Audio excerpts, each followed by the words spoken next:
Lemon rice নামটা শুনলে কি কঠিন মনে হয়, কিন্তু বিশ্বাস করুন ভীষণই সহজ রান্না। শুধুমাত্র ভাতটা থাকলেই হলো। বাড়িতে আমরা যে ভাতটা খাই না প্লেন চালের, তো ওই ভাতটা থাকলেই হলো। তো রেসিপিটা খুব সহজ করে দেখিয়েছি, আর ভীষণ সহজ রেসিপিও। আপনারা দেখুন, আশা করি আপনাদের ভালো লাগবে। যদি ভালো লাগে ভিডিওতে একটা লাইক দেবেন, নতুন কেউ হয়ে থাকলে অবশ্যই আমার চ্যানেলটাকে সাবস্ক্রাইব করে নেবেন। তার আগে নমস্কার, কেমন আছেন সবাই? আশা করি ভালো আছেন। শুভ্র শান্তি ব্লগে আপনাদের সবাইকে স্বাগত জানাই। আমি শান্তি। তো এখানে আমি 2 চামচের মতো তেলটাকে ভালোভাবে গরম করে নিয়েছি। নেওয়ার পরে 1 চামচের মতো গোটা জিরে আর 1 চামচের মতো কালো সরষে দিয়েছি। তো হালকা আঁচেই ভাজছি। তারপর কিন্তু আমি চানা ডাল নিয়েছি, তো কতটা নিয়েছি আপনারা দেখতে পাচ্ছেন। তারপর একটু বিউলির ডাল আমি দিয়েছি। তো এই ডালগুলো দিলে কিন্তু রেসিপিতে আলাদা একটা স্বাদ আসে, তো সেটা মাথায় রাখবেন। এগুলো অবশ্যই দেবেন।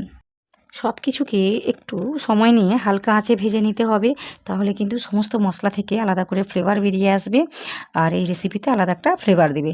তো অবশ্যই সময় নিয়ে ভাজতে হবে। তারপর আমি গ্রেট করা আদা, কাঁচা লঙ্কা কুচি দিয়েছি, দিয়ে এটাকেও ভেজে নিয়েছি। ভেজে নেওয়ার পর আমি শুকনো লঙ্কা দিয়েছি।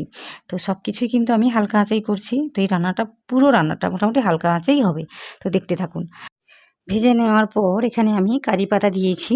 তো অনেকগুলোই আমি দিচ্ছি, দিয়ে এটাকেও ভেজে নেব। হালকা আঁচেই ভাজবো। তো এটাকে ভেজে নেওয়ার পর এর মধ্যে আমি যেটা দিব সেটা হলো বাদাম। তো এখানে আমি চিনে বাদাম নিয়েছি, অনেকগুলোই নিয়েছি। নিয়ে এটাকেও ভেজে নেব। একটু সময় লাগবে এটাকে ভাজতে, কারণ আমি লো ফ্লেমে ভাজছি।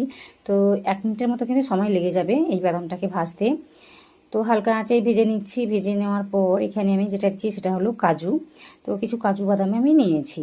তো খেতে ভীষণই ভালো লাগে। তো আপনারা আপনাদের মতো করে পছন্দের বাদামগুলো দিতে পারেন। দিয়ে আমি এটাকেও ভেজে নেব। এটা ভাজতে কিন্তু বেশি সময় লাগে না, হালকা আঁচে ভেজে নিচ্ছি। তো সব কিছুকে ভাজতে ভাজতে একটা সময় মনে হবে সমস্ত মশলা কিন্তু ভীষণই হালকা হয়ে গিয়েছে। তো বোঝাই যাবে যে সব কিছু ভালোভাবে ভাজা হয়ে গিয়েছে। তারপর আমি কি করেছি, একটু হলুদ দিয়েছি। এটা কিন্তু দিতেই হবে, দিলে তাহলে এই রেসিপিতে আলাদা একটা কালার আসে, দেখতে ভীষণই ভালো লাগে। তারপর যেটা দিচ্ছি সেটা হলো লবণ। তো এই রেসিপিতে এর আগে আমি লবণটা ইউজ করিনি, তাই বুঝে শুনে লবণটা আমি দিচ্ছি।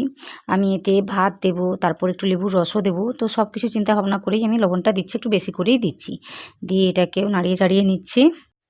তো এই রেসিপির ভালো দিক হলো, এই রেসিপির জন্য আলাদা কোনো ভাত লাগে না, আলাদা কোনো চালের ভাত লাগে না।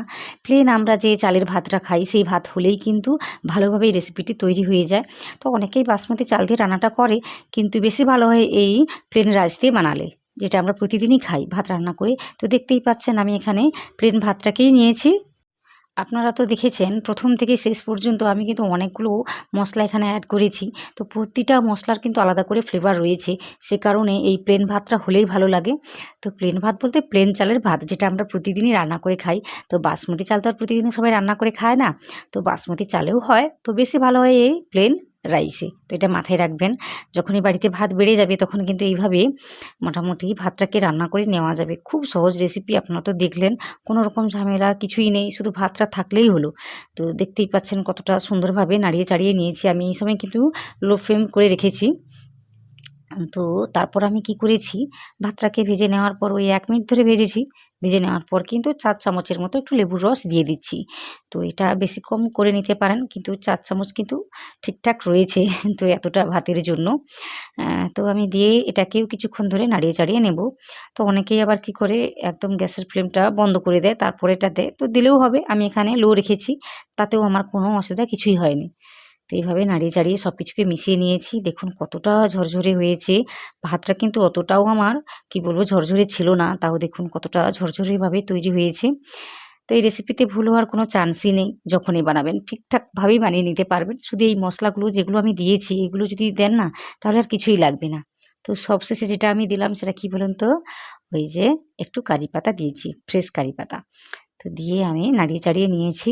তো দেখতেই পাচ্ছেন কতটা ঝরঝরে হয়েছে, দেখতে কতটা সুন্দর হয়েছে। তো ভালোভাবে একটু দেখিয়ে দিচ্ছি আপনাদের। তো এটা বাইরে এসে দেখিয়ে দিচ্ছি কতটা সুন্দর হয়েছে। আর দেখুন একটু কিন্তু জড়িয়ে যায়নি, প্লেন রাইস দিয়েই বানিয়েছি।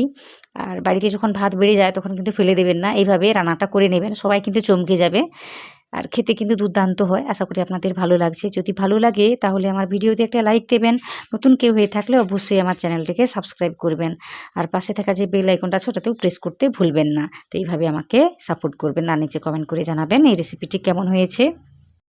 পুরো ভিডিওটি দেখে নেওয়ার জন্য আপনাদের সবাইকে অনেক অনেক অনেক ধন্যবাদ।